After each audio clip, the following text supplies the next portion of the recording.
In another video, I have spoken about the dehumanization of IT and how we're forgetting the person when it comes to designing solutions and to designing support within IT. And I use the word solutions deliberately because whether it is designing and building a new interface or whether it is designing and building a service desk, they're both solutions. They're solutions that somebody, a customer or user of IT, needs and hopefully wants. Aside from the fact that they'll always need support, though, why do we really need a service desk? Why can't we just use AI? Why can't we just use an algorithm and some machine learning? After all, the raison d'etre of a service desk is to fix issues and answer queries, and surely AI can do that for us. Well, if you have seen my other video on human-centered ITSM, you will know that the answer to that is an absolute big old no. AI does not work. If you've ever heard me screaming at an automated call system because it doesn't understand my accent, and it happens more often than I'd like to admit, then you'll know that no, AI doesn't work. Automation doesn't always work. But think about it like this in another way. Have you ever found yourself sort of chatting comfortably to a friendly service desk analyst? They might not have all of the technical answers, but they know how to make you feel heard. Of course you have. And no matter how much of a rush you're in, and I know that there are sometimes you are in a real rush, you're going to engage in conversation in a friendly way. And you're less likely to get frustrated, and you're also more likely to feel reassured by the next steps in resolving your issue.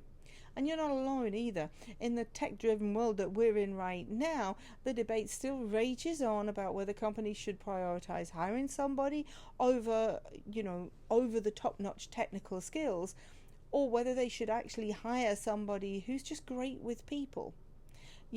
We also think about this, and we can apply this to retail as well. When we think about these self-checkouts, how many times have you been to a self-checkout in a grocery store or in a supermarket and been frustrated with it because there's a lack of flexibility there? I know what side of the debate I'm on. Surprisingly, customers prefer to deal with a people, whether it's in a supermarket or whether it's on a service desk.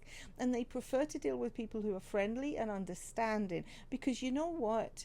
Customers aren't tech wizards. They don't expect the person at the other end of the phone to be a tech wizard.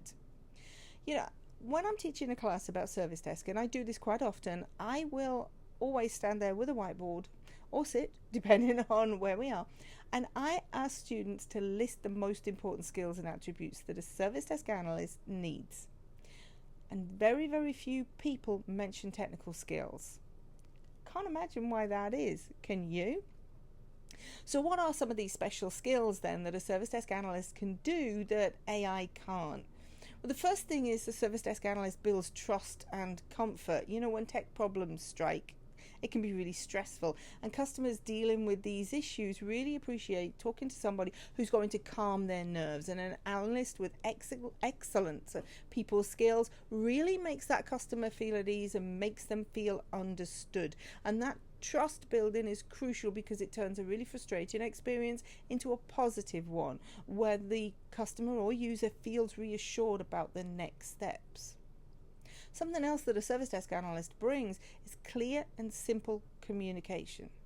Now, I can't be the only one that gets frustrated sometimes when I get an answer from a chatbot that really doesn't make any sense, or it doesn't answer my question.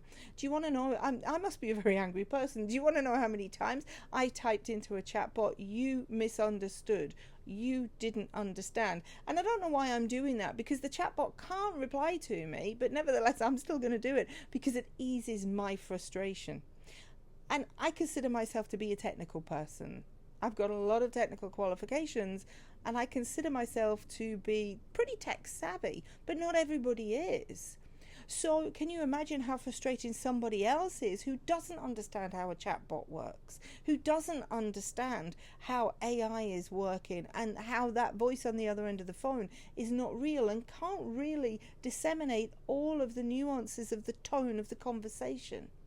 I always think of a service desk analyst as a translator, first and foremost. That's what they are. They translate the non-technical that's coming from the user and from the customer, and they translate it into something technical that they can then pass to other technical support teams. And conversely, they take what the support teams have said and what they've done in a technical way, and they translate that into something that somebody that's not a technical whiz can understand. So they're incredibly valuable as a translator. The other thing that's valuable within the service desk is emotional intelligence. Service desk analysts with high emotional intelligence read and respond to the emotional state of their customers, whether they're on the phone or whether they're using instant messaging. They can actually detect the tone of their customers and they can respond accordingly. And they also understand that staying calm and patient and positive really helps to reduce tension. They're connecting emotionally and they're making customers feel valued and respected, and that's something that AI cannot do. Something else that's really important within the service desk is patience and understanding, because technical problems often need a lot of troubleshooting steps, and some service desks get around this by using scripts. Now, don't get me started on the misuse of scripts, but suffice to say that if you do have a script, it's there to prompt a service desk analyst to ensure that all bases are covered. It is not there to be used as a baseball bat to beat up the service desk analyst or to ensure that the service desk analyst sticks to the letter, to every single word of that script. Absolutely not. A service desk analyst should be able to walk a customer or user through certain steps for troubleshooting, but a service desk analyst should also be able to use their own common sense and their own skills and experience to deviate from the script when they know that they need to. When a customer is saying, it's okay, I've done all of this. Okay. On the flip side though, a highly technical person, and this is where you've got to be really careful, who lacks that sort of skill might actually make a customer feel impatient, or might seem impatient rather, or dismissive, and might make a customer feel as though they are really not valued. So they could make a situation worse. One of the key, skills, it's not a skill, it really is, it's part of experience, but it is something that every service desk analyst that I've ever met is able to do, and that's handle conflicts. Conflicts happen all the time on a service desk. We need analysts with very strong interpersonal skills who are better at managing those sort of situations, that can de-escalate conflicts, that can stay calm, and that can show empathy and find common ground with your customers. Customers need to be heard, and they very, very rarely call up the service desk just to say, hey, look, I think you're amazing. Of course not. They call up when they've got an issue or they've got a question, and they need somebody who's going to answer it with an empathetic ear. And so service desk analysts are able to diffuse situations very, very calmly. What they do is build relationships, and that's another key skill of a service desk analyst.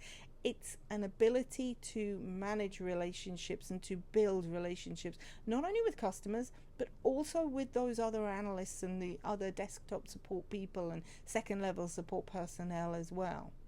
If you're on a service desk, I will guarantee that there are specific customers that prefer to talk to you. Of course there are. There are customers that call up and they will ask for you time after time after time. Why? Because you've built a relationship with them. And what I would say is, I know service desks can often discourage this behavior. Encourage it.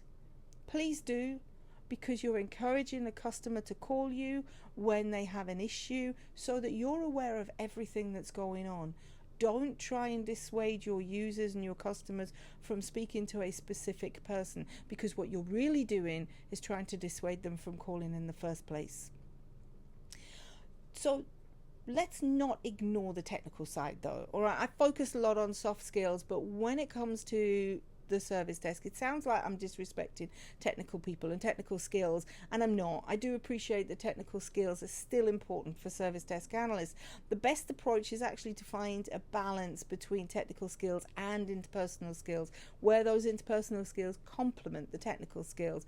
Believe it or not though, technical skills can actually be learned a lot easier than interpersonal skills can be. So I always advise organizations to recruit a service desk analyst based on their interpersonal skills, and then we can teach technical skills as they grow in maturity. That way, they can still handle a variety of issues, they can still provide great customer service whilst they're learning those technical skills. You know, unfortunately, with service desks, whilst technical experience is essential, you should never ever underestimate the power of great interpersonal skills, and a lot of organizations do. Customers actually prefer dealing with somebody who can communicate clearly, who can show empathy, and who can build a strong relationship. A customer will value you and they'll value your organization if the interactions that they have with the service desk, with the service provider, are a positive experience. So when you prioritize interpersonal skills and then offer technical training to supplement that, you will ensure that your service desk not only delivers competent and passionate support, but that you're making your customers happy and you're making your organization successful.